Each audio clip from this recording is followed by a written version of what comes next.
By what name are you known? There are some who call me Tim. Welcome to another episode of Timmy Talks, the channel where we talk old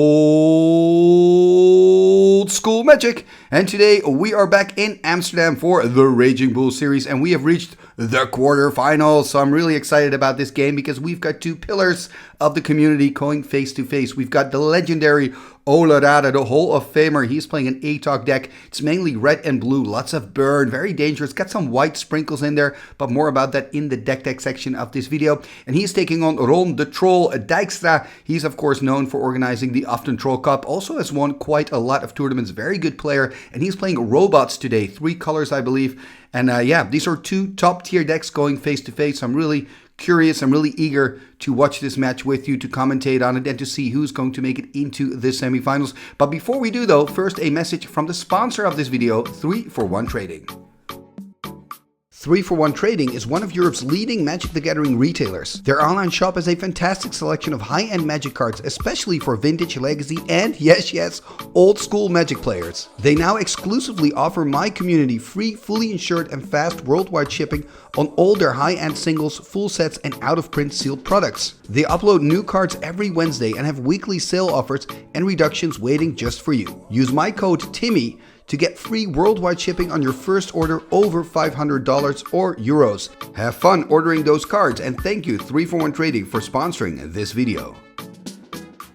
And we are back and ready to dive into the decks, and I'm going to start with the player on the left. That is Olle Råde. Let's take a look at his Atog deck. And here we're seeing the deck of Olle Råde, and I love that red phone there, Olle. Does it have a certain meaning? Please let me know in the comments below. It's definitely a callback, right? Do you get it? A callback to the 90s. Of course, we're celebrating the best era of Magic, 93, 94. But your deck is very serious. I mean, wow, we've got 4 Atogs. Let's maybe start with the creature base, right? So we've got 4 Atogs and 4 Surrender Befrieds, very aggressive creatures. Atog, 1 red and 1, creature from Antiquities, second artifact, and it gets +2/+2. And that, of course, works together really well if you're playing with all the Moxen, and yes, he does. And he's also playing with 4 black Vices, so he can also feed the Vices to it, a single Ankh, and also a Relic Barrier. Relic Barrier, quite an interesting choice to include that here, so I'm curious to see how it works. Relic Barrier, of course, can tap an artifact, so it could be quite good against, for example, the Mishra's Factories of the opponent, or, you know, just to be annoying and tap down Moxen during the upkeep. I think Relic Barrier is maybe one of those hidden treasures, so really curious to see how well this card is going to do in this matchup. And of course, the Vices are really good with the draw 7s that are also in this deck, the Wheel of Fortune and the Time Twister. I mean, this deck is just super aggressive, right? It's got a few like little control elements, but it wants to just deal damage. We could be in for some really quick games. Also, when we look at the direct damage in this deck, we've got 4 Lightning Bolts, 4 Chain Lightnings, and 2 Psionic Blasts. So that's a lot of damage, right? That's like the Lightning Bolts and Chain Lightnings alone is 24 damage. Then you've got 8 damage from the Psionic Blast. So you're talking about 32 damage with direct damage alone, right? I'm not even counting the potential that of the damage that the creatures could do or the Vices. No, I'm just only looking at the direct damage. So, you know, that is absolutely huge. And then we do see a little bit of a white splash, a modest white splash, a little bit of a black splash as well. We see Demonic Tutor, Mind Twist here in the main 60. We also see a Balance in the main 60. Very strong cards, of course. Balance, absolutely fabulous when you're behind. A Mind Twist, that card is just so incredibly ugly if you're playing a powered deck like Olle is doing today. You know, you drop the Mox and drop the Lotus and bam, the hand of your opponent is gone. Actually, you know, Balance can function in a pretty similar way, actually. It's pretty scary, those two cards in a fully powered deck. And then we also see a single Armageddon there in the sideboard, which I think is a nice inclusion. A well-timed Armageddon, of course, can give you the victory as well. And when you're playing against, you know, mana-heavy decks with higher casting cost spells, then that one Armageddon can be really, really good. So yeah, very, very good deck. I'm not surprised to see this in the top 8, especially, of course, when it's in the hands of Olle Råde. Now let's take a look at the deck of his opponent. And here we see the deck of Ron Dijkstra. So this is really a robots deck, right? And the word robots comes from the fact that you're playing with a lot of artifact creatures, aka robots. So we're seeing 4 Triskelions here, 4 Suchis, also 3 Juggernauts. I really like that. I even like it more when people just put in the full 4 Juggernauts. I think it's such a cool card. And just slamming these powerful creatures down, you know, turning them sideways, that's the kind of magic I love. But there's more to this deck, of course, than just casting big artifact creatures. By the way, he's playing with all the Moxen, meaning he can really accelerate get those big artifact creatures out early. What you want to do is, once you have them out, you want to start copying them with your copy artifacts. We see a full playset of copy artifacts. And then he also is playing with Sages of Latnam, 3 in total. Sage of Latnam is kind of your card draw engine in these type of decks. It's a 1/2 creature from Antiquities, 1 blue and 1. Tap, sack an artifact, draw a card. And you can do this in response also to, for example, a Swords to Plowshare. So your opponent wants 2 swords, your Suchi, you say, you know what? I'm going to sack it to the Sage, draw a card. Your Swords is going to fizzle. My Suchi will end up in my graveyard, and I'm going to get it back with my Anime Debt. Hey, it's here again. Talking about Anime Debt, 2 of those in this deck. So yeah, Robots deck, a very strong, powerful deck. And a little thing I want to mention here is the sideboard of Ron, because there are 2 cards in here that I find quite interesting, and that is Diamond Valley. He's playing 2 Diamond Valleys in here, and I think it could be quite useful. Diamond Valley, a land from Arabian Nights. Tap, sack a creature, gain life equal to the toughness.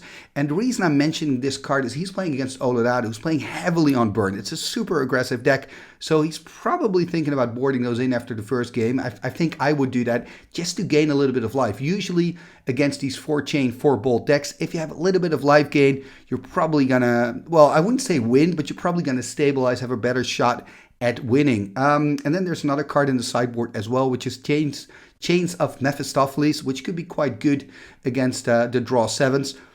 Not quite. Usually you want to board them in against control decks, though, so probably not going to come in now that I think about it. But just want to mention this card, Chains of Mephistopheles. We saw this card in the previous episode as well. It's really gaining popularity in the main 60 and also in the sideboards of these top decks. And then we also have 2 versions of the Abyss. I have to say the same version of the Abyss, but 2 copies of the Abyss. Of course, the card from Legends, which go together really well with all those artifact creatures. I wonder if he's going to board those in. I think he will, because they, of course, take care of the Surrender Befreed and the Atog. Problem, again, of these type of cards is they are quite slow. And the question is, aren't they too slow when you're playing against such an aggressive deck? But you know what? We're about to find out, because we've now looked at Ron's deck. We've looked at the deck of Olle. So that means we are ready for the quarterfinals of the Raging Bull series. Enjoy the match.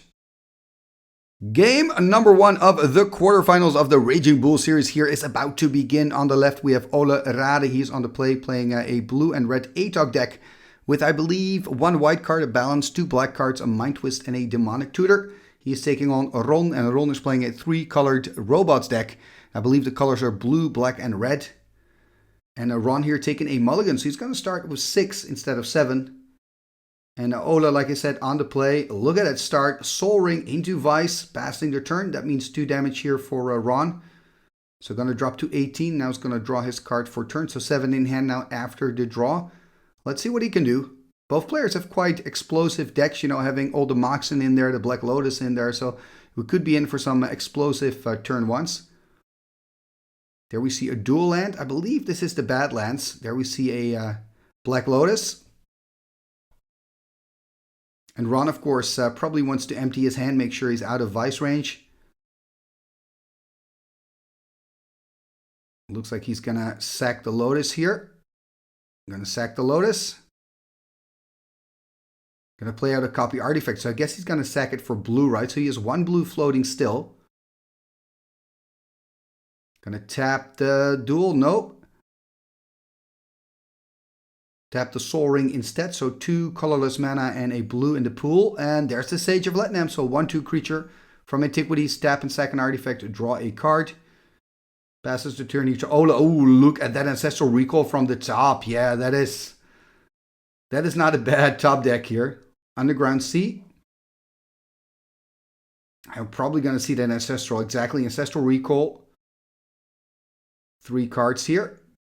City of Brass, Relic Barrier, and a Balance. So Balance, the only white card here in the deck of Olle Råde, is playing 1 more white card in the sideboard, which is an Armageddon. Here we see a Surrender Befreed, 3/4 creature, flyer from Arabian Nights, deals 1 damage to you during your upkeep. One of the best creatures in the format. I mean, 3 mana for a 3/4 flyer is just insane. Let's see what Ron can do. Takes his time, of course, so you have to remember we started with 70 wizards, and now only 8 of those remain. So making it into the quarterfinals is quite an achievement. There we see, I believe, an Underground Sea. It's kind of hard to see because of the altars. But looking at the text box, I think it's an Underground Sea. He's going to tap it here. Also going to tap the copy artifact Soul Ring. Ooh, there's a demonic tutor. Okay. What is he going to tutor for? That's then the next question. I mean, he could go, of course, for Ancestral Recall. Looks like he's got that one there on top of his deck. But maybe he's got better options. We'll wait and see. Of course, Olle Råde is now tapped out as well, so Ron doesn't have to worry about any counter magic. I mean, we know that, I believe, there's no counter magic in Olle Råde's deck, but remember, both players haven't seen each other's deck, so they don't know. Okay, we also see a City in a Bottle. Yeah, City in a Bottle could be quite good as well. It's going to take care of that Surrender Befried, of course. And remember, he still has 1 mana floating, so he has enough mana to cast it straight away. So yeah, could go for that as well. I think that Ron really realizes that he's got to watch his life. I think it's like, okay, I'm playing against an aggressive red and blue deck, so I really have to be careful with my life total. So maybe he's just going to go for the instant solution to the Surrender Befried. So he has to make a choice now, Ancestral Recall or City in a Bottle. I think he went for Ancestral Recall. Another option could, of course, be Mind Twist, but it's too slow, right? Because you got to pass, you got to wait a whole turn before you can cast it. And yeah, maybe then it's too little too late. And also, Ron doesn't have that much mana. Does have the Soul Ring, but still. And I believe the hand of Olle is also pretty empty.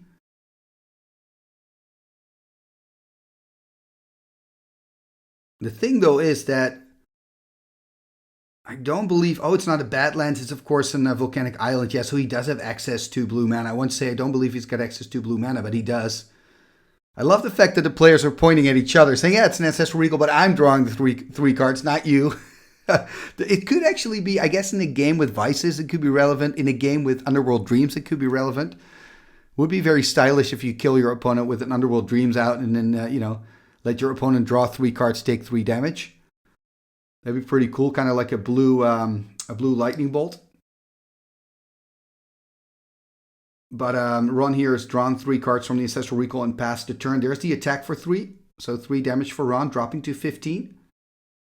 There we see the Relic Barrier. Yeah, and that Relic Barrier is going to tap down the Soul Ring. That's going to be pretty annoying, I think, for Ron. Olle not finished yet, also playing an Atog. And yeah, this is looking quite good, actually, for Olle. Lots of pressure on the board. We do see a Suchi, I believe, in hand for Ron, but remember, Olle has that Relic Barrier. Untap, upkeep. Yeah, he's going to tap down the Soul Ring. Oh, this is so annoying for Ron.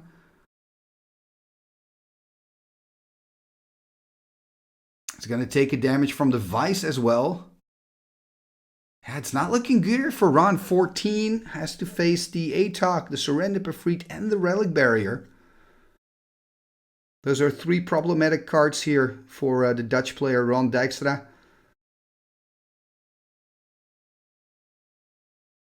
Let's see what he can do.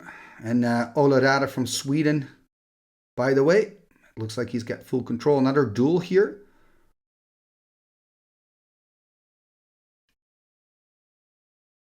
And I guess it's another volcanic island because we see water on the art.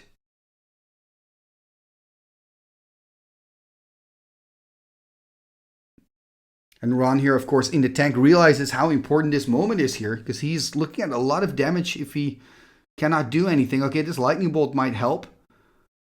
I wonder if Olle's going to feed an artifact to it. Ooh, is he going to feed the Relic Barrier? Nope, the Soul Ring. Yeah, I wanted to say because, I mean, Relic Barrier is so good here for Olle Råde. And it's really cool that he's included 1 Relic Barrier in his 60 cards. It's pretty sweet.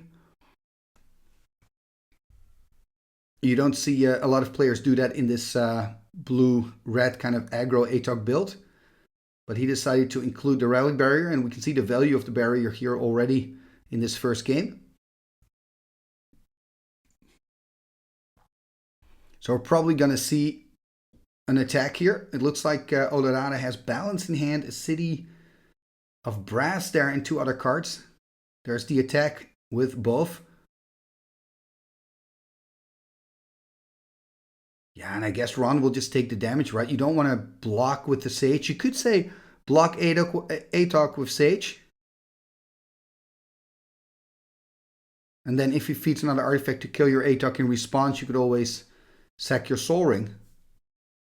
3 cards in hand here for Ron. So it looks like Olle is going to feed the Vice to the Atog to deal more damage. So that would be 6 points of damage.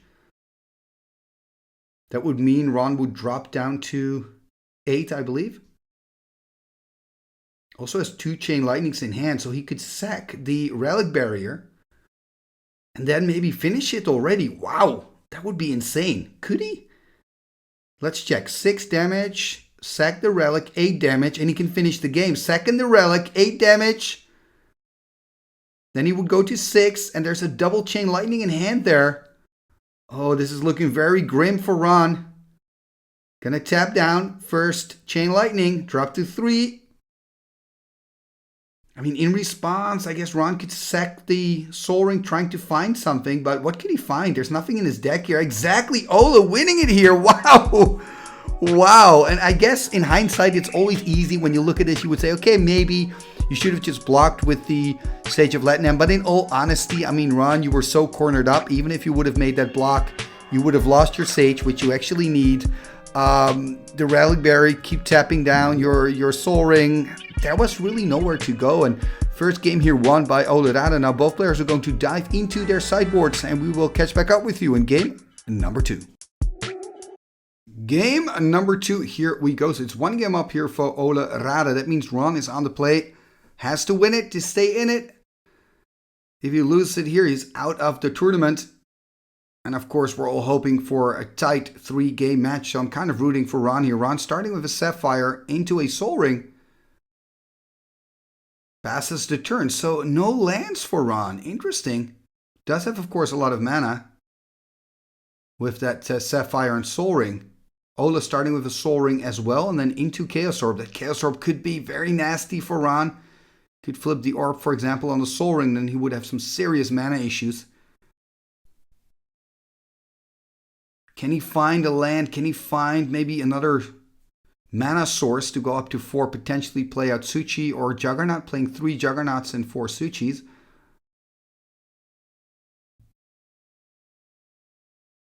I wonder if maybe he kept the hand because he also has a copy artifact, right? That could be a reason. Gonna tap the Sapphire for 1 blue, or maybe he's got like Ancestral Recall in hand, could be another reason. Yep, there's the copy. What is he gonna copy? That's the question. I think he's gonna copy the Chaos Orb here. Still has 1 floating, so can activate the Chaos Orb. Is he then gonna flip Chaos Orb on Chaos Orb? This is a difficult situation for Ron. Yeah, he's gonna go Chaos Orb on Chaos Orb, realizing that if he loses his Soul Ring, it's almost game over already. So he's gonna flip here. This has to be a hit. Very important for Ron. Quarterfinals. There he goes. Okay, it's a hit. Good. Good job. For a moment there, it looked like it was bouncing off, but it's a good hit. And I can tell from experience, if you flip in a top 8, oh man, you're so nervous. Here we see another Volcanic into an Atog. And what else? Another Atog. Perhaps Time Walk in hand there as well for Olle Råde. Could go for Time Walk. He is going to go for Time Walk. Untap, upkeep, and draw again. So an extra turn here for Olle Råde.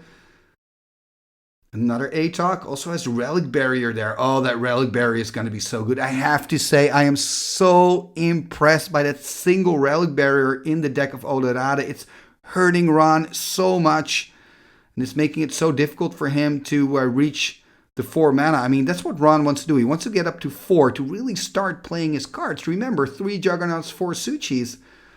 His deck just needs to hit that 4 mana. That's a sweet spot, but just cannot reach it here. Okay, there's another copy artifact. Copying the Relic. Oh, so Relic Barriers really being the MVPs here of the quarterfinals thus far. And of course, a Relic Barrier can tap down a Relic Barrier, which is quite nice. There's the attack with both Atogs. That means 2 damage here for Ron, I believe. 17 for him. End step, tapping down the Relic. So at least he can now use his Soul Ring. So he's got 4 mana, and then I wonder if we're going to see a Suchi. It would be good, of course, to have some kind of creature here on the board to block those Atogs. And of course, next turn, Olle could also start attacking with his Mishra's Factory. So really important moment here for Ron. Ron knows that, of course. Taking his time, thinking about the situation. 17 for Ron, 20 for Olle Råde. Already one game behind. It's going to tap 4.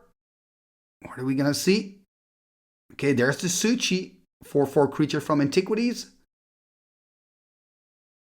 And remember that copy artifact is a relic barrier. The problem, of course, is that Olle Råde can now use his relic to tap down the Suchi here.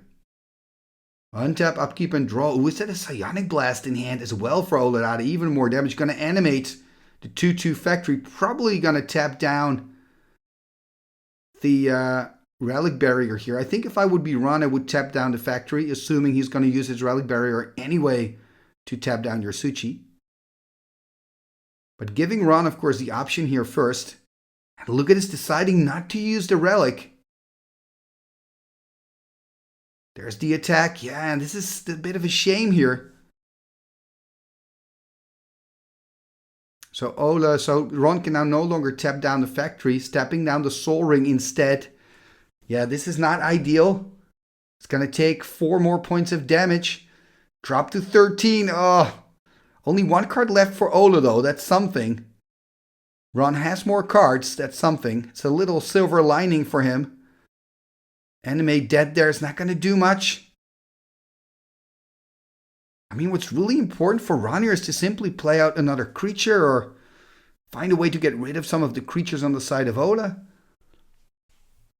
Now remember, the 1 card in hand of Olle Råde is, I believe, the Psionic Blast. So that's another 4 more points of damage that Olle has up his sleeve. And we saw in game 1 how quickly it can go with the direct damage in combination with the Atog.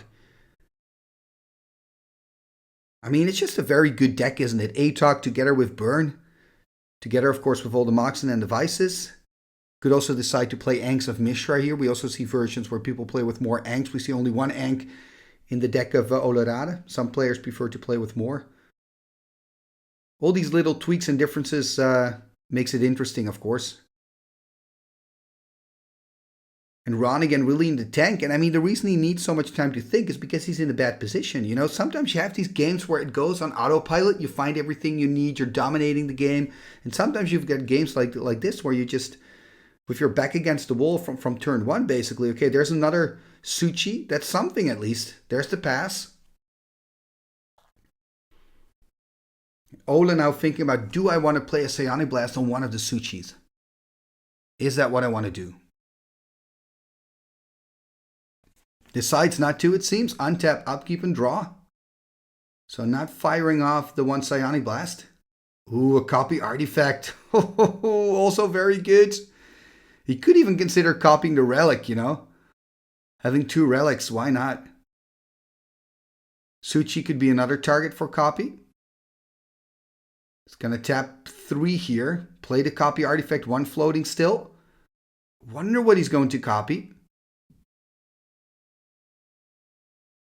I think it's going to copy the relic. It's really helpful that the players are pointing it out and putting the cards in the right place. Thank you for that. Using the other mana here to animate the Mishra's Factory. I think if I would be Ron here, I would tap down the Mishra's Factory, because if you tap down a relic barrier in response, Olle can still use it to tap down one of your Suchis. So both your Suchis are going to be tapped down regardless. And this could be actually game, thinking about it, because, yeah, exactly. He's going to, which is the right thing to do.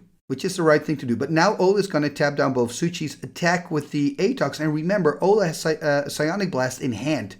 So basically, Ron's on 9, not on 13. And he's got 4 artifacts to sack. So I think Ron's going to lose here. If my math's correct, both Suchis tap down. Oh, there's the attack into the red zone. 4 damage, 6. That's 8 damage plus 2 power. 10 damage for Ron. It's going to go to 3. And there's the Psionic Blast. Yeah, that's it. Amazing. I mean, this is so fast. I mean, this is one of the quickest quarterfinal matches I've seen. I've seen quite a lot. But congratulations here to Olle and Ron.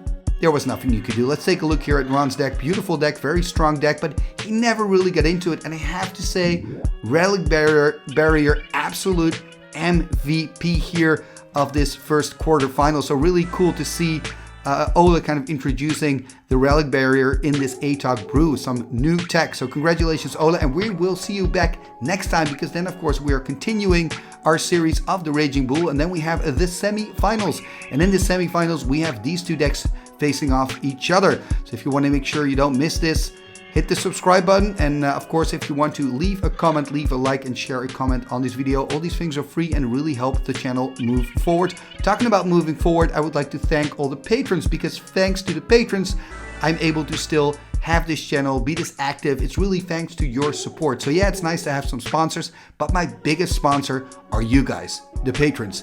If you're not a patron yet, please consider becoming one. Check out patreon.com/TimmyTalks for more information.